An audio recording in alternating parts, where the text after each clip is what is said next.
We have come to the lunch break on the first day of questioning of the undercover officer Carlo Soracchi, who, using the cover name Carlo Neri, infiltrated the Socialist Party, a range of anti-fascist groups, including No Platform, the away team. I'm joined by Paul Cribbins, who knew Carlo Soracchi as Carlo Neri when he was deployed undercover. What have you made of what we've heard from him this morning so far? Well, first of all, I want to say I'm not ashamed of anything we did. I mean, we drove the BNP off the streets in the 90s, and it's like something I've got on my grave being proud of. It's like, looking back, it's fantastic. Now I think about it, I think, well, at the time, they say you can't see the wood for the trees, but we did. There was no gigs by the far organisations. We drove them out of Brick Lane, and we made their lives terrible, which is great. And I'm looking at this fella now, and the tittle tattle he was reporting, it seems farcical. I mean, like the information he was passing, anyone could have known, and it just seems to be. I heard in a pub they were going to sell papers at a picket line in Hackney. I mean, is this what this man was getting paid for? I mean, I want a refund, basically. I want a refund on my tax money. It's ridiculous.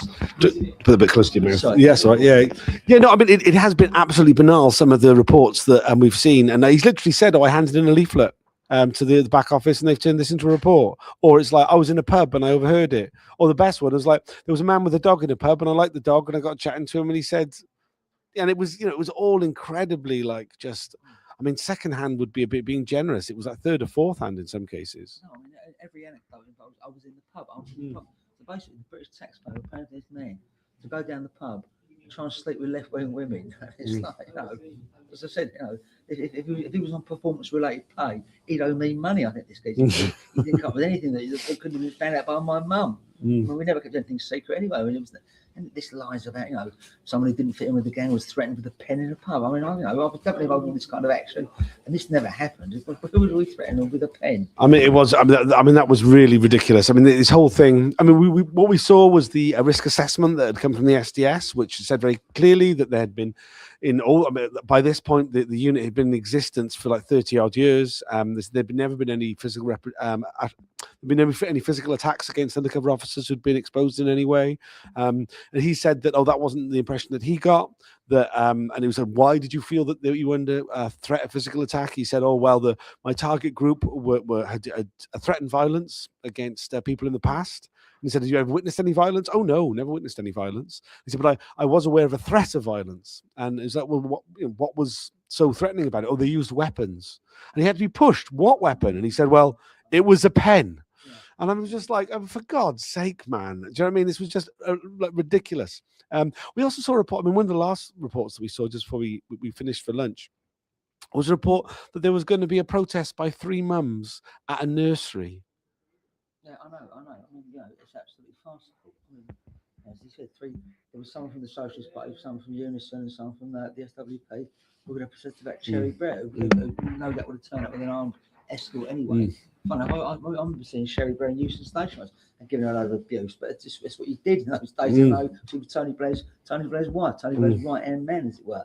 I said, look at this stuff. I mean, I thought I was carrying out a public service anyway, keeping fascists off the street, keeping people safe. It's like, I don't want a medal for it, but I didn't do it for an ego thing or financial gain. I did it because it was the right thing to do, and I think we need more people doing it now because we've got the scourge of the far right out on the street now, making people's lives terrible, just pissing in the street, harassing Asian shopkeepers, and it's like, we need an away team again, as far as I'm concerned. Yeah, no, I mean, I think that's absolutely true, and I think the systematic way in which the SDS and the National Public Order Intelligence Unit, the successor unit, targeted anti-fascists in such a way as to do their very best to undermine the groups, disrupt the groups. I mean, he spoke quite openly about the fact that he was looking to report on divisions that existed between the left, and we've seen this throughout all the reporting of these undercover officers, that they're looking to exploit and drive wedges between groups to show that there's disagreements. And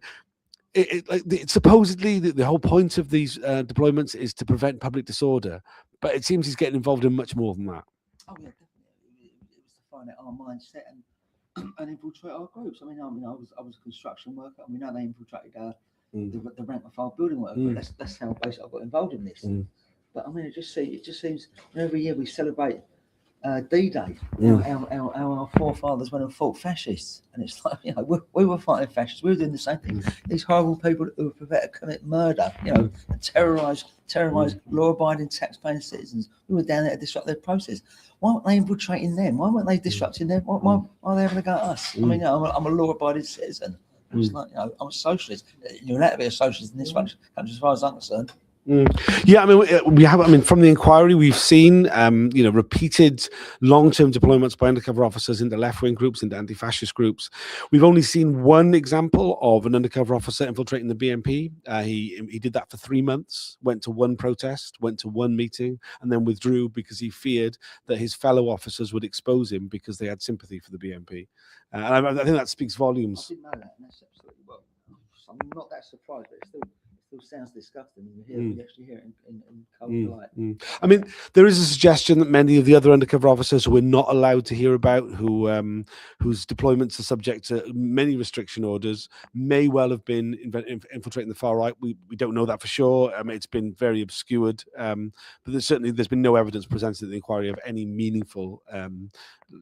I very much doubt it. I mean, funny, like a slight aside, me and Frank Smith, I mentioned his name, worked at Wilson Green Police Station back in the 90s, and you couldn't have come up with some more horrible bunch of racist bastards anyway, to be honest, the old build that, you know, I don't suppose they were particularly bothered about infiltrating far. I mean, they were the far right organisations as far as what we could see. Well, this is it, isn't it? Right? What's the point in infiltrating? You'll just see everybody there at work. So, do you know what I mean? It's like it's not a it's not part of it.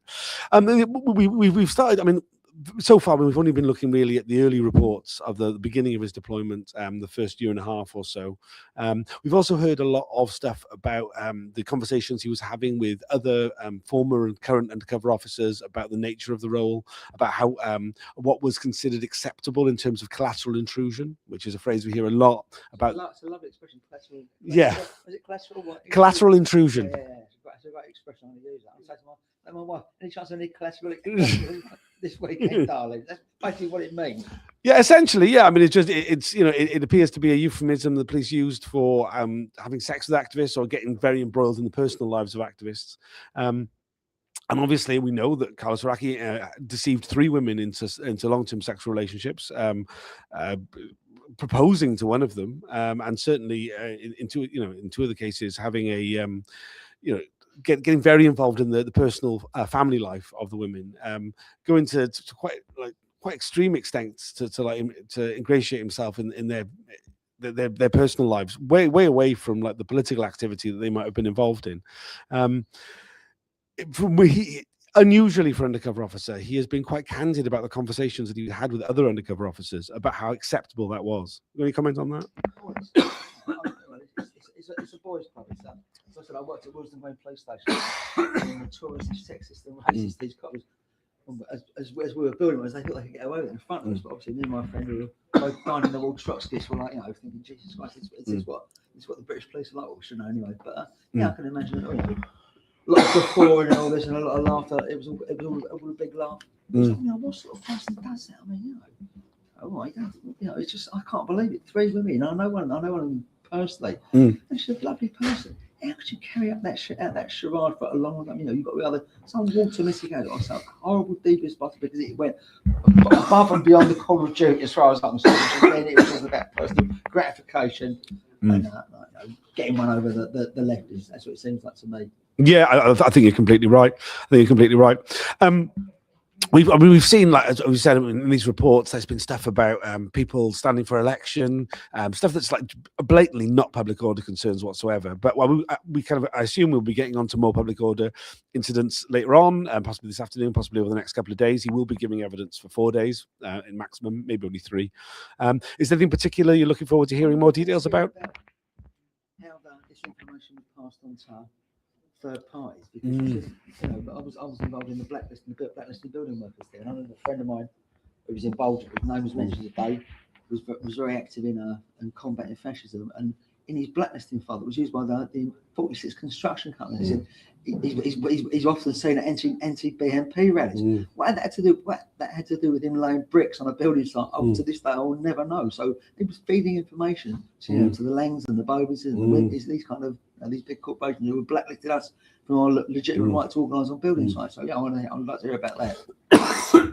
It seems it's a huge part of what their role was building up these. You look at these reports. I mean, we haven't seen that many examples today, but so many of them are just lists of people, of addresses, of their jobs, their trade union affiliation, and it seems that's clearly just being used for what they call vetting, what we know to be blacklisting.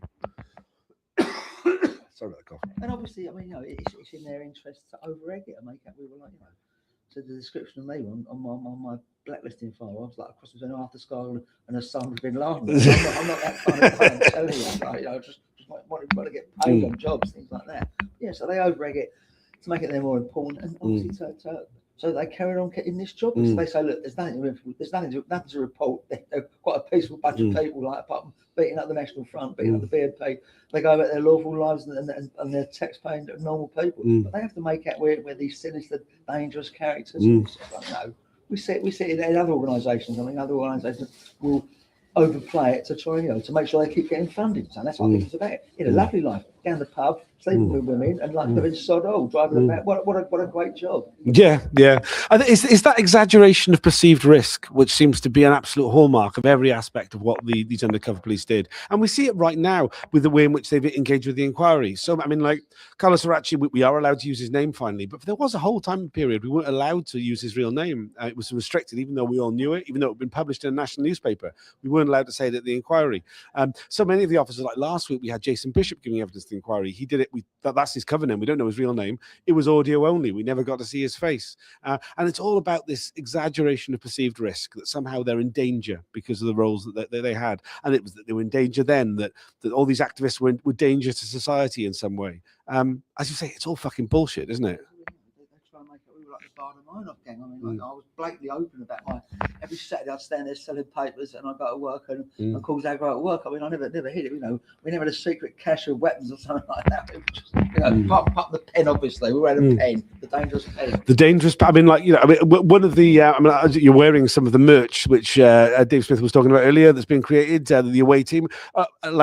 From what we've heard, it was not really a formal organisation in the past, perhaps one now because of the inquiry, and we're able to produce this merch. Perhaps some away team pens would be another good idea. Yes. And we've had some comments. One from the campaign opposing police surveillance saying Barr did brilliantly pushing when Soracchi said the target group was violent to members they turned against. Pushed by Barr, he admits only one person had been subjected to violence. Pushed further, he admits he didn't see it, but weapons were produced. Pushed still further, he admits the weapons weren't actually used. Pushed even further, he concedes it was just someone taking a pen, singular, weapons plural, out of their pocket and pointing at someone.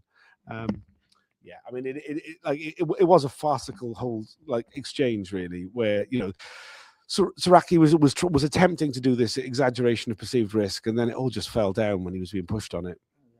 Actually, I want to comment on that. We nearly weren't able to report that particular section because there was an allegation there had been a breach at that point. At which point in proceedings, everything stops. The chair leaves. The transcript is suspended. We all have to wait around. We're told we can't report on anything that was said after a certain time. And then when we come back, usually it's like, well, between these two times, it will always cover whatever the breach was and things either side of it, so that it's not obvious what the breach is.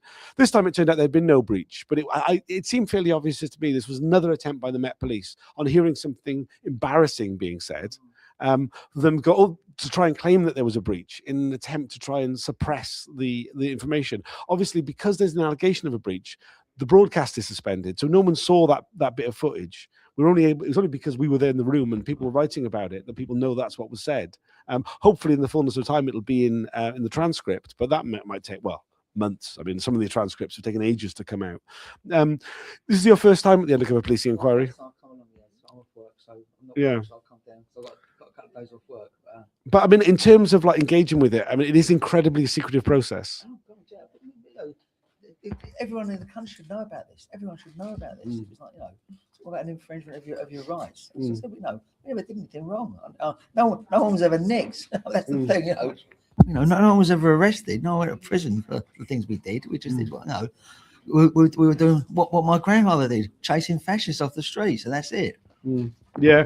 No. it is ridiculous when you kind of when you actually break it down of actually what the stuff that people were doing that was being reported on, that was being targeted by the undercover officers. The view that sort of like left-wing politics and anti-fascism, as far as they were concerned, was a form of criminality. Absolutely, yeah.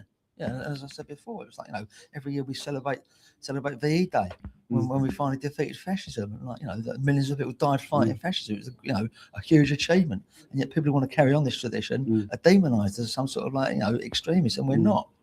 Yeah. We'll be back again this afternoon with further questions for Carlo Soracchi. I mean, he'll be here for a few more days. Is there anything particular you're hoping to hear about? Just about, did he feed the information to the construction industry as well? Because, as I said, my mate's name appeared on there. Didn't say well, there's a good bricklayer or not, but he said he attends national anti-BNP demonstrations. So I want to know, who was you selling? Were you selling the information as well? Yeah. Thanks for joining us. Sorry, there's been some sound problems. Hopefully, I'll try and get those sorted out. There's always technical problems with these broadcasts. I'm trying to do my best. We'll do some more videos in the breaks later on. Anything else you'd like to add? No, that's it. Well, thanks for joining us. I'm completely proud of what I've done. I've got no regrets. Good. And if I was younger, I'd be doing it again. Fuck Tommy Robinson and his gang. Yeah. Fuck those guys, man. I think it's really telling the fact that we had, there was so much infiltration of anti-fascists, and because the fact that it was left so well alone by the state, that these what used to be fringe groups, which had very little influence and certainly no real mass support, have ended up like really in the driving seat of British politics. Do you know what I mean? You like seeing Nigel Farage's seem to set the agenda these days, and I think these two things are linked, right? Yes, I'd agree. Yes, I'd absolutely agree. The state should be funding anti-fascist activity, because we're now facing a terrible situation where in the next 3 years Nigel Farage could be in power, and Tommy Robinson is is carrying far more weight than a moron like that should do ever. Anyway. Yeah. Thanks for joining us. We'll see you all again this afternoon. Bye for now.